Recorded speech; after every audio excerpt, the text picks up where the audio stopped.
In the small town of Cedar Ridge, Tennessee, a tragic chain of events begins to unravel when a sheriff's dark secret comes to light. A young woman's courage to stand against abuse sets the stage for an emotional reckoning in a community grappling with systemic injustice. This is the story of Elena Carter, a 17-year-old who fought back against oppression and changed the lives of everyone around her. In 2009, Elena Carter, a 17-year-old black girl, lived in the quiet but suffocatingly small town of Cedar Ridge, Tennessee. Her life was a delicate balance of survival and quiet ambition. She lived with her parents, though calling it a home would have been an exaggeration. Their small, decaying house on the outskirts of town had once been a cheerful place, painted a bright yellow. But over the years, it faded to a dull, peeling gray. The yard, overgrown with weeds, mirrored the neglect that defined Elena's upbringing. Elena's parents, Brenda and Leonard Carter, were distant and absorbed in their own struggles.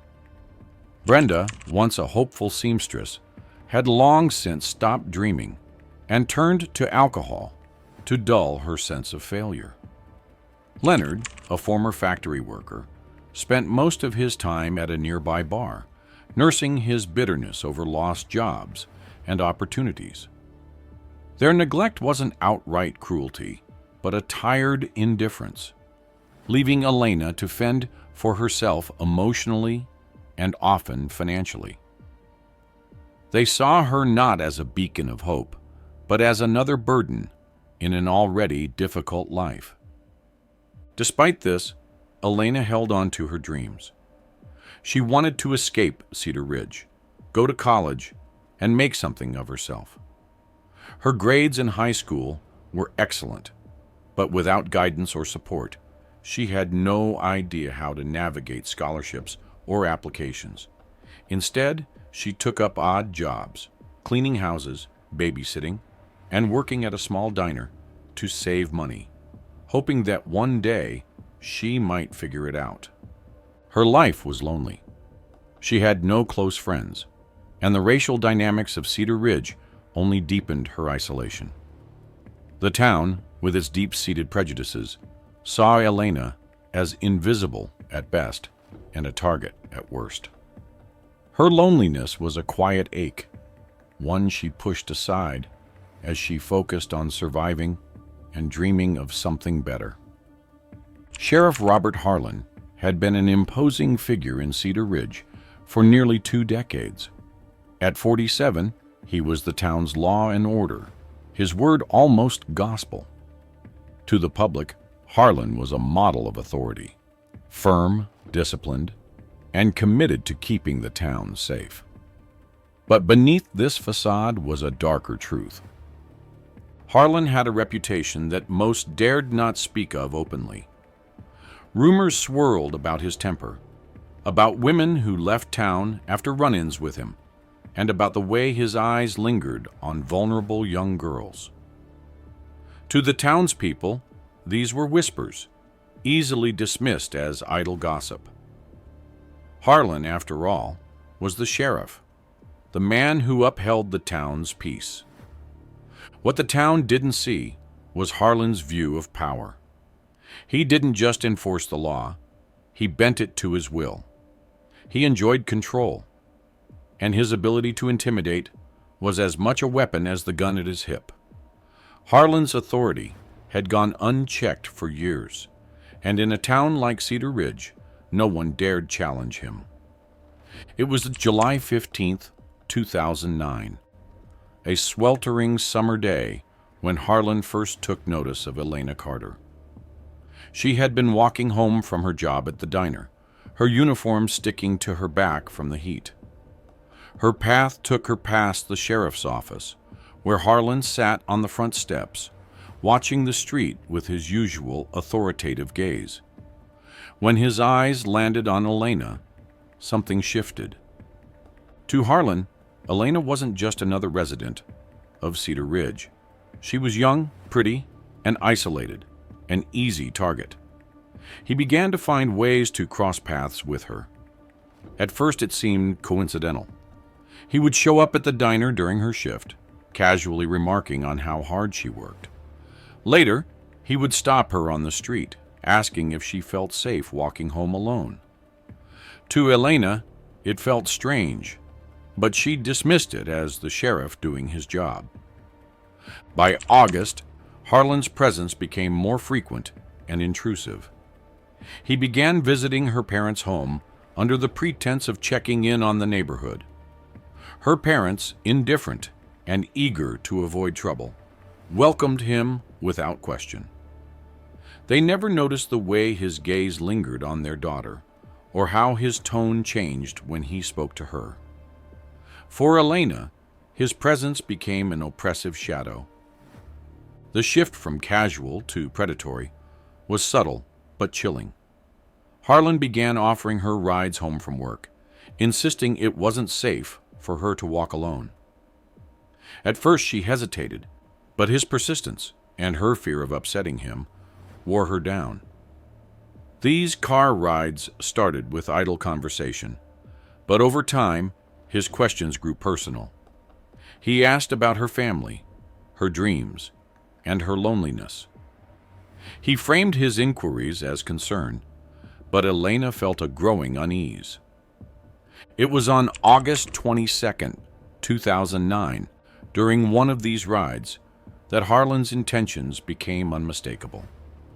He placed his hand on her knee as he talked, his grip firm and unyielding when she tried to shift away. His words were smooth, but carried an undercurrent of menace. He told her he could protect her, make her life easier, but the unspoken implication was clear. His protection came at a cost. Elena's refusal to comply with his advances led to a chilling escalation. Over the next weeks, Harlan began using his position of power to intimidate her. He would show up unannounced at her workplace or home, lingering just long enough to remind her of his authority. When she avoided him, he called her out publicly, framing it as concern for her safety. By September, Harlan's actions turned explicitly threatening. He began suggesting that her family might face legal trouble if she didn't trust him. The Carter family, already strained, became more volatile under the weight of Harlan's subtle threats. Elena knew her parents wouldn't stand up to him. They barely stood up for themselves. Elena felt trapped.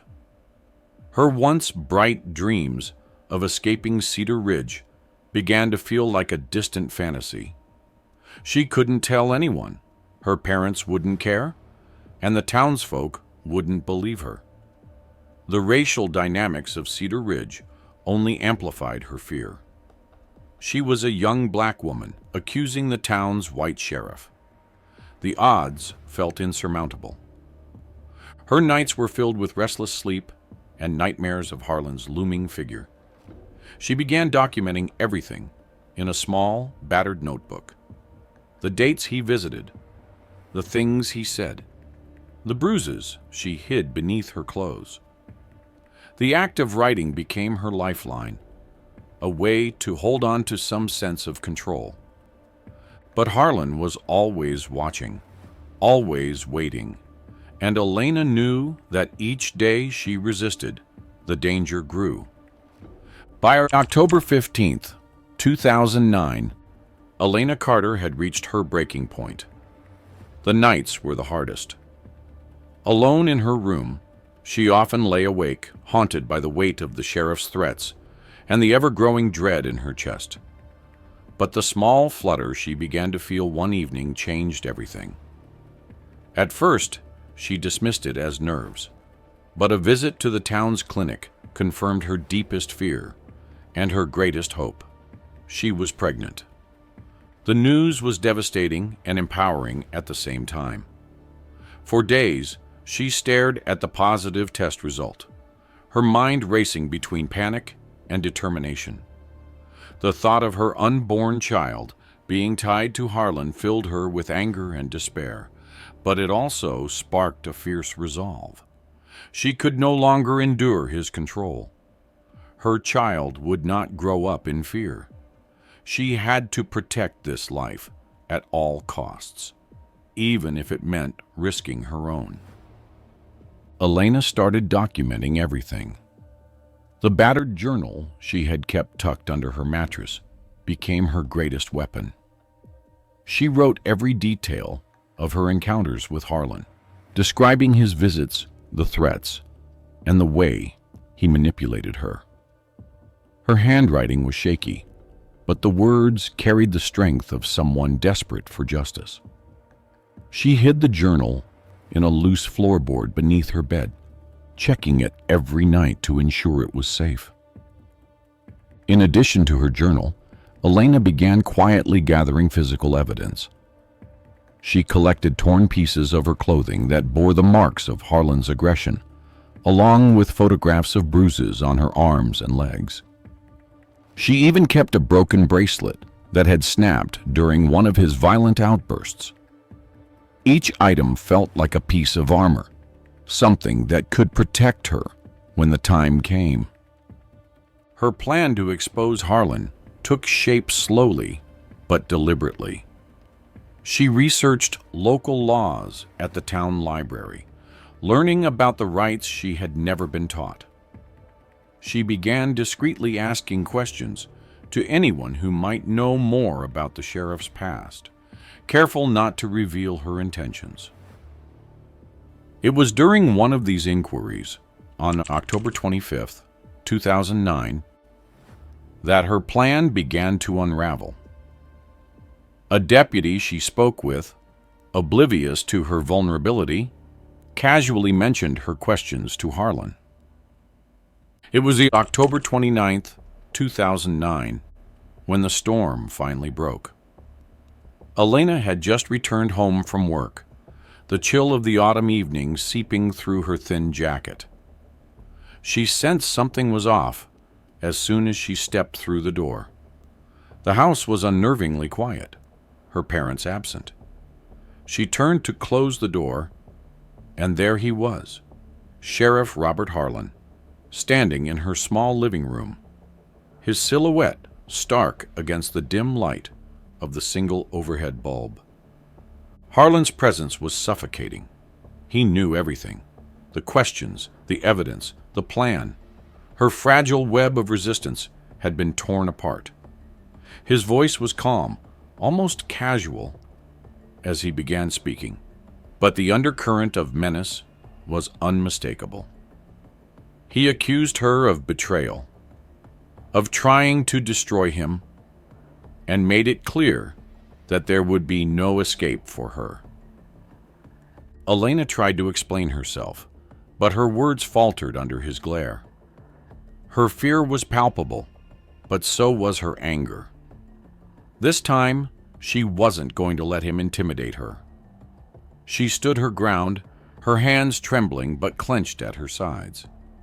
As Harlan stepped closer, the tension in the room became unbearable, like the air before a lightning strike. When she refused to back down, Harlan snapped. His rage erupted, and he lunged at her. The struggle was chaotic, the small room amplifying every sound: the crash of a knocked-over lamp, the scrape of shoes against the floor, and the sickening thud of a body hitting the wall. Harlan's strength overwhelmed her, and for a moment it felt as if all hope was slipping away. But then her hand brushed against something cold on the floor, a knife she had left after cutting fruit earlier that day. Summoning every ounce of strength she had, Elena grasped the knife and turned it on him. The blade sank into his side, and he staggered back, his face a mixture of shock and fury. Elena, gasping for breath and covered in bruises, watched as Harlan collapsed to the floor. Her body trembled violently as the weight of what had just happened settled over her. Through her terror, she realized she had to act. Grabbing the phone, she dialed 911. Her voice was shaky and barely audible, but the operator understood enough. Help was on its way. The Cedar Ridge Police Department arrived at the Carter home on October 29th, 2009, at 9:17 p.m. The scene they encountered was grim. Harlan's lifeless body lay sprawled on the floor, blood pooling beneath him. Elena sat slumped against the wall, her face swollen, her arms and legs covered in fresh bruises. She made no attempt to run or resist as the officers entered. Instead, she simply raised her hands and waited. The town's coroner confirmed the cause of death: multiple stab wounds, with one fatal puncture to the abdomen. Forensic investigators immediately began documenting the scene. The overturned furniture and blood patterns painted a clear picture of a violent struggle, corroborating Elena's claim of self-defense. The bruises on her body further supported her account, and the knife, still clenched in her hand, matched the description she provided to officers on site. As news of the sheriff's death spread, the small town was thrown into turmoil. Harlan had been a polarizing figure, and his death ignited fierce debates. Some residents, particularly those who had suffered under his authority, quietly expressed relief that his reign had ended. Others, however, mourned the loss of a man they believed to be a hero. The investigation quickly expanded beyond the immediate incident. Detectives began digging into Harlan's past, uncovering a pattern of abuse and misconduct that had been buried for years. Former victims came forward, sharing stories eerily similar to Elena's, stories of threats, coercion, and violence that had been ignored by the system. Elena's case became a flashpoint for national conversations about systemic abuse and racial inequality. Activists and civil rights organizations descended on Cedar Ridge, demanding accountability for the years of silence that had allowed Harlan to operate unchecked. The town became the focus of intense media scrutiny, with reporters documenting every detail of the investigation and trial. While some in the community rallied behind Elena, others vilified her, refusing to believe that Harlan could have done any wrong. Protesters gathered outside the courthouse, their signs and chants a stark reminder of the deep divisions in Cedar Ridge. For Elena, the weight of public opinion was both overwhelming and irrelevant. She had survived, and now she would fight for her voice to be heard. The trial of Elena Carter began on December 14th, 2009, under the cold, gray skies of Cedar Ridge.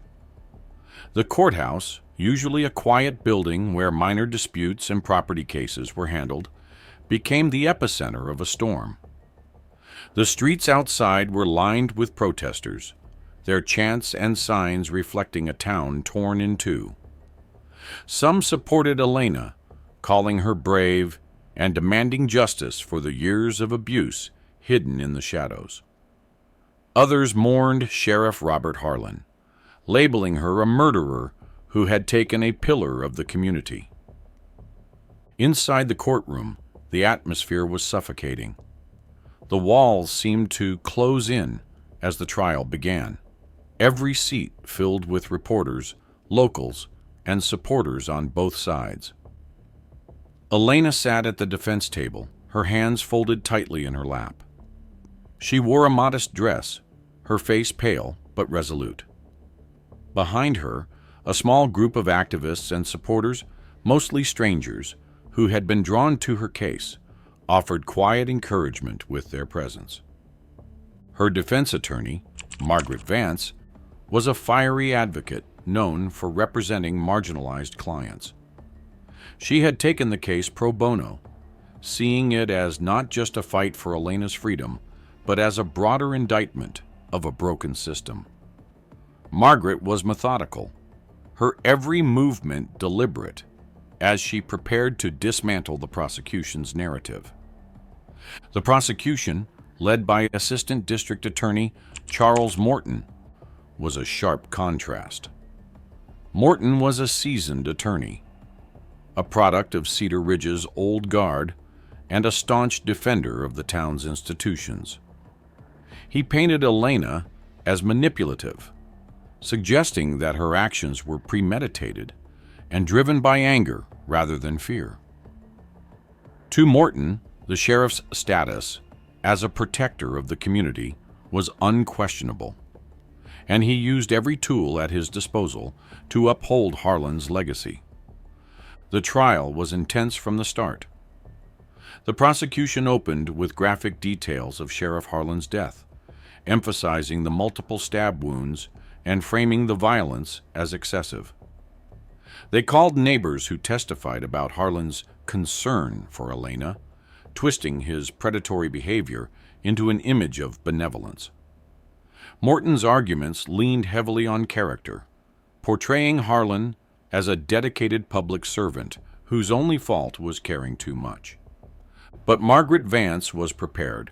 She began by presenting Elena's journal, a small but powerful artifact. The pages, filled with trembling handwriting, documented months of fear, manipulation, and abuse.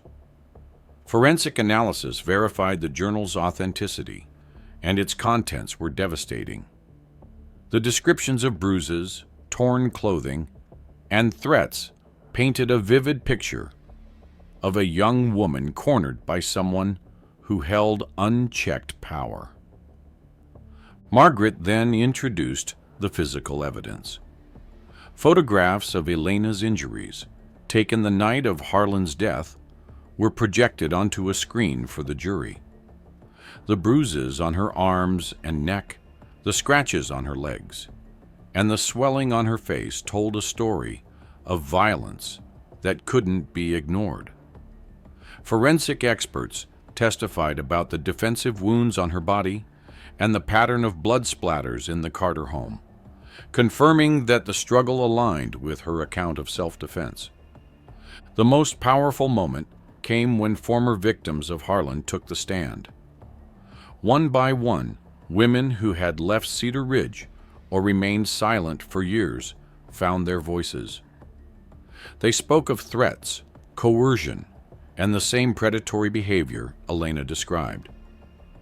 These testimonies revealed a chilling pattern. Harlan had used his position to target vulnerable women, silencing them with fear. Their stories turned the courtroom into a space of collective reckoning, and the weight of their words was felt by everyone present. Elena's parents sat in the back of the courtroom, their faces blank.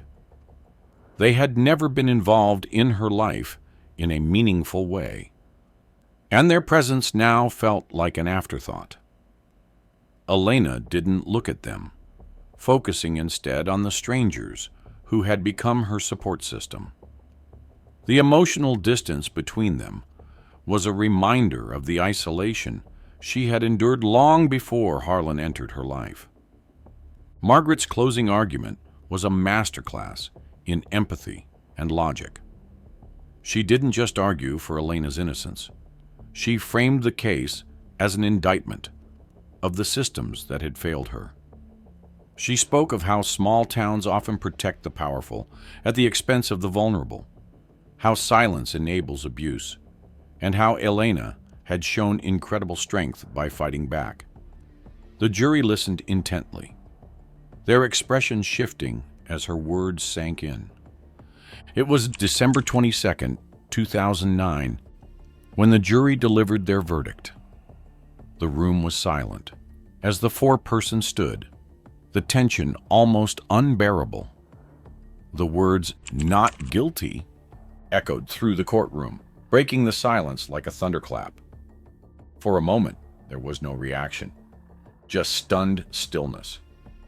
Then supporters erupted into cheers, while others gasped in disbelief. Elena remained seated, her hands gripping the edge of the table. Tears streamed down her face, but her expression was one of quiet relief rather than triumph. Margaret placed a reassuring hand on her shoulder, a small but powerful gesture of solidarity. The courtroom's atmosphere became chaotic. Supporters rushed to embrace Elena, their relief palpable. Reporters scrambled to document the reactions, their cameras flashing in rapid succession. On the other side of the room, Harlan's supporters sat in stunned silence, some shaking their heads in disbelief. Morton's face was stoic, but the tension in his jaw betrayed his frustration. Outside, the streets were alive with emotion. Activists celebrated the verdict as a victory for justice, chanting Elena's name and holding signs that read, "No more silence." Detractors held their own vigil, mourning what they saw as a betrayal of a man who had kept the town safe. Elena's acquittal was more than a personal victory. It became a catalyst for change. Her story inspired other women in Cedar Ridge to come forward, sharing their own experiences of abuse and intimidation.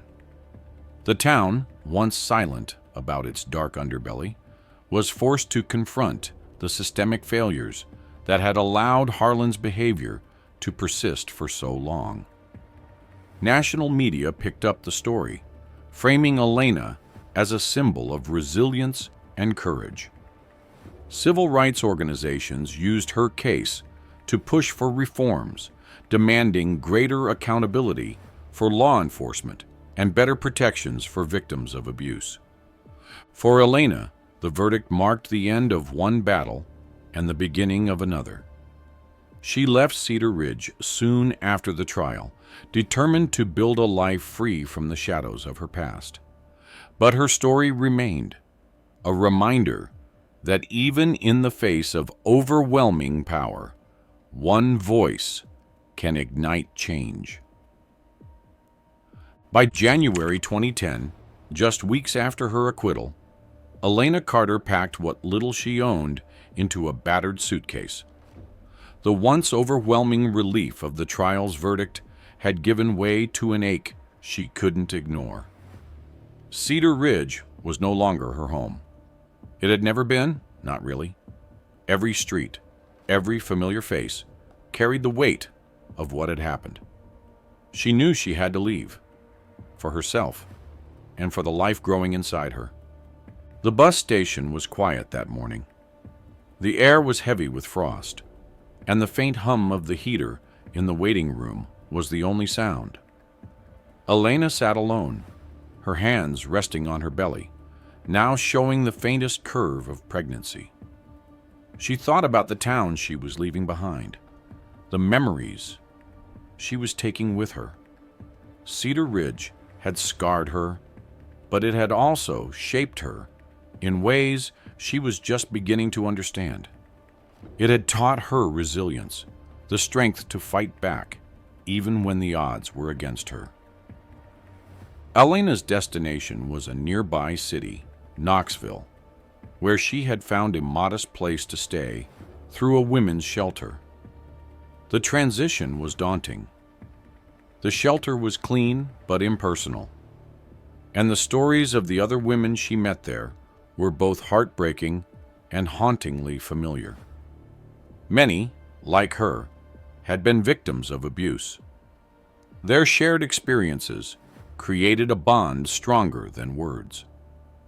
For the first time in her life, Elena didn't feel completely alone. She began volunteering at the shelter almost immediately. At first, her tasks were simple: folding laundry, organizing donations, and helping prepare meals. But as the weeks passed, she found herself drawn to the women's stories. Their pain mirrored her own, and her presence offered them comfort. Elena realized she wanted to do more than just listen.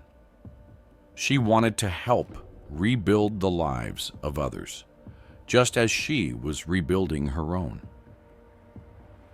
By April 2010, Elena had enrolled in a community college program to study social work. It wasn't easy, balancing her classes with her volunteer work at the shelter, and later part-time jobs pushed her to her limits. But every time she felt overwhelmed, she would think of her unborn child. She would place her hand on her belly and remind herself that this wasn't just for her. It was for them both. On a rainy night in July 2010, Elena gave birth to a healthy baby boy. She named him Isaiah, a name she had chosen months before for its meaning, salvation, and hope. Holding him in her arms for the first time, she felt a profound sense of purpose.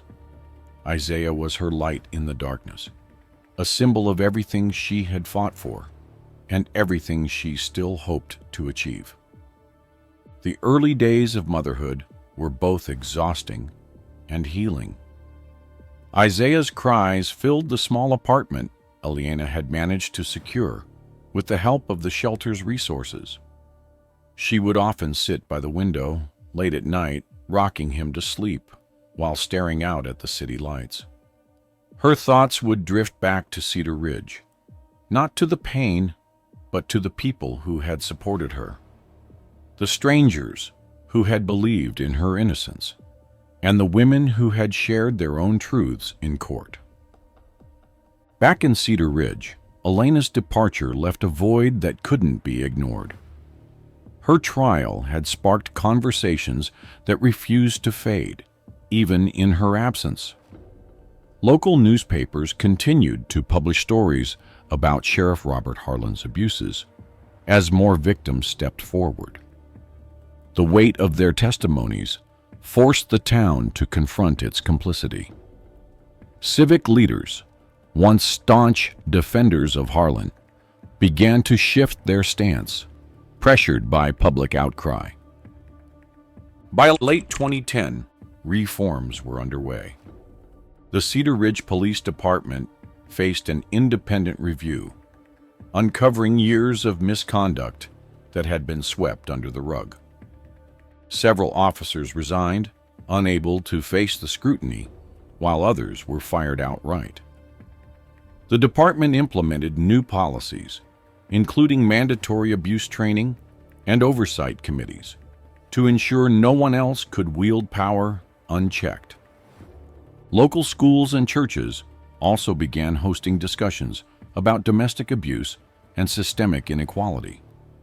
For the first time, the town openly acknowledged its dark past, with leaders urging residents to hold one another accountable. While not everyone embraced the changes, the momentum was undeniable. Elena's story continued to resonate beyond Cedar Ridge. Journalists followed her journey, framing her as a survivor who had turned her pain into purpose. Activist groups invited her to speak at events, where she shared her experience not as a tale of victimhood, but as one of resilience and hope. Each time she spoke, she felt a little stronger, the cracks in her spirit slowly mending. By 2011, Elena was halfway through her degree in social work. She dreamed of opening her own center one day, a place where women like her could find safety, support, and a way forward. Isaiah, now a curious toddler, became her anchor. His laughter filled their small apartment, a constant reminder of how far they had come. Though Elena's life was moving forward, the shadows of her past remained. Some nights, she woke in a cold sweat, Harlan's face vivid in her mind. The fear he had instilled in her wasn't something she could simply forget, but instead of letting it consume her, she used it as fuel. She kept her journal close, a reminder of where she had been and how far she had come. On July 15th, 2012, Isaiah's second birthday, Elena returned to Cedar Ridge for the first time since her trial. It wasn't an easy decision, but she felt it was time to confront the place that had nearly broken her. She visited the gravesite of an elderly neighbor who had once shown her kindness and walked past the courthouse where her life had changed forever.